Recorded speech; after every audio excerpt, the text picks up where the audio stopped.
ایک آیت کریمہ میں حضور کی کئی شانیں بیان فرمائی گئی۔ یا ایھا النبی انا ارسلناک شاہدا و مبشرا و نذیرا وداعیا الی اللہ باذنہ و سراجا منیرا۔ لفظ نبی کا ترجمہ امام قسطلانی علیہ رحمہ یہاں لکھتے ہیں کہ النبوۃ ہی الاطلاع علی الغیب۔ نبوت کیا ہے؟ یہ اطلاع علی الغیب سے ہے، تو پھر نبی وہ ہوتا ہے جو غیب کی خبریں دینے والا۔ وما کان اللہ لیطلعکم علی الغیب ولکن اللہ یجتبی من رسلہ من یشاء۔ یہ اسی کی شان ہے کہ غیب وہی جاننے والا ہے، لیکن وہ رسولوں میں سے جس کو منتخب کر لے، جس کو چاہے وہ علوم غیبیہ سے نواز دے۔ تو دو لفظ قرآن مجید میں استعمال ہوئے، الا من ارتضی من رسول، رسولوں میں سے جس پر وہ راضی ہو جائے، ولکن اللہ یجتبی من رسلہ من یشاء، وہ رسولوں میں سے جس کو منتخب کر لے۔ تو اجتباء اور ارتداء دو چیزیں ہیں۔ اب حضور کے مبارک نام پڑھیے، حضور کے ناموں میں سے ایک مرتضیٰ بھی ہے، ایک مجتبیٰ بھی ہے۔ مطلب کیا ہوا کہ وہ غیب کا جاننے والا، وہ عالم الغیب نہیں، غیب کے خزانے کسی کو دیتا، لیکن جب دینے پہ آئے تو مجتبیٰ کو دیتا ہے، مرتضیٰ کو دیتا۔ اور پھر یہ اتنی شانوں کے مالک ہیں، جہاں ضرورت پڑے پھر بخل سے کام نہیں لیتے۔ وما هو علی الغیب بدنین، یہ غیب کے معاملے میں بخل سے کام نہیں لیتے، جہاں ضرورت ہوتی ہے وہاں بیان کرتے ہیں۔ سیدنا عمر بن خطاب رضی اللہ تعالیٰ عنہ فرماتے ہیں، قام فینا رسول اللہ صلی اللہ علیہ وسلم فاخبرنا عن بدء الخلق حتی دخل اہل الجنت منازلہم واہل النار منازلہم، حافظ ذالک من حافظہ و نسیہ من نسیہ۔ کہا ایک دن حضور کھڑے ہوئے مجمع اصحاب میں، اس کائنات کی ابتدا سے انتہائے کائنات تک، یہاں تک کہ جنتی جنتوں میں چلے گئے اور جہنمی جہنم میں چلے گئے، کوئی شے نہیں جو حضور نے چھوڑی ہو، سب حضور نے بیان فرما دیا۔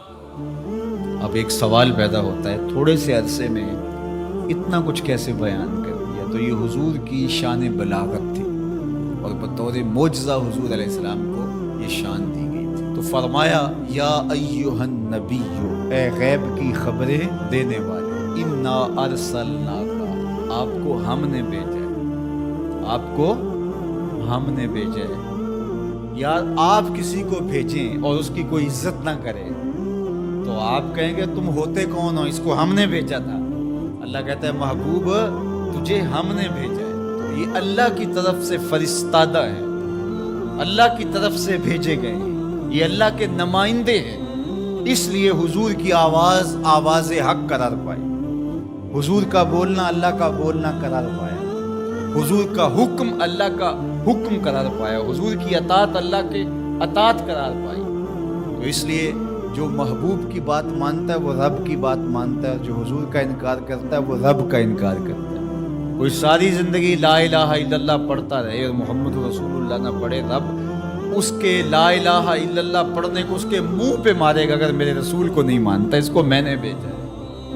کہا انا ارسلناک شاہدا و مبشرا و نذیرا، آپ کو شاہد بنا کر بھیجا ہے، آپ کو مبشر بنا کر بھیجا ہے، آپ کو نذیر بنا کر بھیجا ہے۔ شاہد کا کیا معنی ہے؟ اتفاق تو ہوتا رہتا ہے، مجھے بھی آپ کو، جب کوئی فوت ہو جاتا ہے تو جنازہ پڑھتے ہیں تو کیا اس میں بولتے ہیں اللہم اغفر لحینا و میتنا و شاہدنا و غائب، اللہ جو حاضر ہیں انہیں بھی بخش دے، جو نہیں آئے انہیں بھی بخش دے۔ تو شاہد کا کیا معنی ہوا؟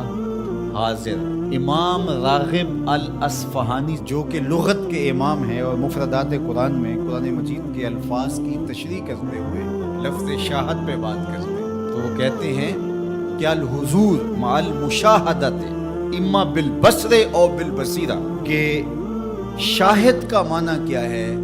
حاضر ہونا مشاہدہ کے ساتھ، چاہے بالبصر چاہے بالبصیرہ، آنکھوں سے دیکھ کر کے مشاہدہ کرنا یا اللہ کی دی ہوئی باطنی قوت سے مشاہدہ کرنا؟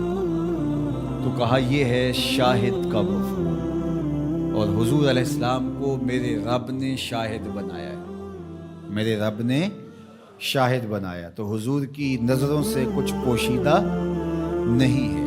آقا کریم نے ارشاد فرمایا، یہ بھی صحاح کی روایت ہے، ان اللہ زوال الارض فرأیت مشارقہا و مغاربہا، اللہ نے میرے لیے زمین کو سمیٹ دیا، اور ایک روایت میں ایسے کر دیا جس طرح میری ہتھیلی ہوتی ہے، میں پوری کائنات کو یوں دیکھ رہا ہوں جس طرح کوئی اپنی ہتھیلی دیکھتا ہے۔ تو فرمایا کہ اللہ نے میرے لیے زمین کو سمیٹ لیا، اور میں نے مشرق بھی دیکھ لیے، میں نے مغرب بھی دیکھ لیا۔ تو زمین حضور کے سامنے ہے جس طرح ہتھیلی ہوتی ہے۔ انی ارا ما لا ترون و اسمع ما لا تسمعون، فرمایا جو میں سنتا ہوں وہ تم نہیں سنتے، اور جو میں دیکھتا ہوں وہ تم نہیں دیکھتے۔ سورج کو گرہن لگ گیا، حضور نماز کے لیے کھڑے ہوئے، نماز پڑھاتے پڑھاتے حضور نے ہاتھ آگے بڑھایا، پھر حضور نے ہاتھ پیچھے کھینچ لیا، سلام پھرا تو صحابہ نے پوچھا حضور آج نماز میں آپ نے ہاتھ آگے بڑھا لیا تھا جس طرح کوئی چیز پکڑنے لگے ہو، پھر آپ نے ہاتھ پیچھے کھینچ لیا، کیا ماجرا ہوا؟ فرمایا جنت میں کھجوروں کا ایک خوشہ لٹک رہا تھا، میں نے سوچا تمہارے لیے توڑ لو، اور اگر میں توڑ لیتا تم قیامت تک کھاتے رہتے، ختم نہ ہوتا۔ پھر میں نے نہیں توڑا، میں نے کہا چلو کل قیامت کو ہی سے۔ حضور کھڑے کہاں ہیں؟ مدینے میں، صحاح کی روایت ہے، کھڑے کہاں ہیں اور ہاتھ اٹھا کے کہاں تک پہنچایا؟ جنت میں۔ صحیح بخاری اٹھائیے، باب تسویۃ الصفوف ہے، حضور نے فرمایا صحابہ صفیں سیدھی رکھا کرو، مت سمجھو میں صرف آگے دیکھتا ہوں، میں آگے بھی دیکھتا ہوں، میں پیچھے بھی دیکھتا ہوں، میں تمہارے رکوع بھی دیکھتا ہوں، دلوں میں پیدا ہونے والے خشوع بھی دیکھتا ہوں۔ اے فروغت صبح آثار و دہور، چشم تو بی نندائے ما فی الصدور، انا ارسلناک شاہدا، محبوب ہم نے آپ کو شاہد بنا کے بھیجا، ومبشرا، ہم نے آپ کو مبشر بنا کے بھیجا، خوشخبری دینے والا، نیکوکاروں کو جنت کی بشارت دینے والا، اہل ایمان کو اللہ کی رضا کی بشارت، جنت کی بشارت دینے والا، یہ حضور کی شان ہے۔ پھر فرمایا وَنَذِيرًا، ڈر سنانے والا، کفار کو، عاصیوں کو، بدکاروں کو، اللہ کے نافرمانوں کو جہنم کے عذابوں سے ڈرانے والے، یہ نبی کی شان ہے۔ نبی مبشر بھی ہیں اور نذیر بھی ہیں۔ وَدَاعِيًا إِلَى اللَّهِ بِإِذْنِهِ، اور اللہ کے اذن سے اللہ کی طرف بلانے والے، اور جس طرح میرے حضور نے بلایا ہے، یہ تاریخ کا انوکھا باب ہے۔ وَسِرَاجًا مُنِيرًا، روشن آفتاب بنا کر کے جس کے جلووں سے ظلمتیں دور ہو گئیں۔ حضور حصی اعتبار سے بھی سراج منیر ہیں، اور معنوی اعتبار سے بھی سراج منیر ہیں۔ معنوی اعتبار سے اس طرح کہ ظلم، شرک، کفر کے اندھیرے حضور کے آنے سے مٹ گئے، ناانصافیاں ختم ہوئیں، اور حصی طور پہ حضور کے مبارک بدن سے نور نکلتا تھا۔ تو ذرا اس آیت کریمہ کو دیکھیے، ایک آیت میں حضور کی عظمتوں کے موتی پروئے ہوئے۔ یا ایھا النبی انا ارسلناک شاہدا ومبشرا ونذیرا وداعیا الی اللہ باذنہ وسراجا منیرا، زیراں زبراں شداں مداں شان اودی وچ آئیاں، عاماں لوکاں رمز نہ کوئی، خاصاں خبراں پائیاں۔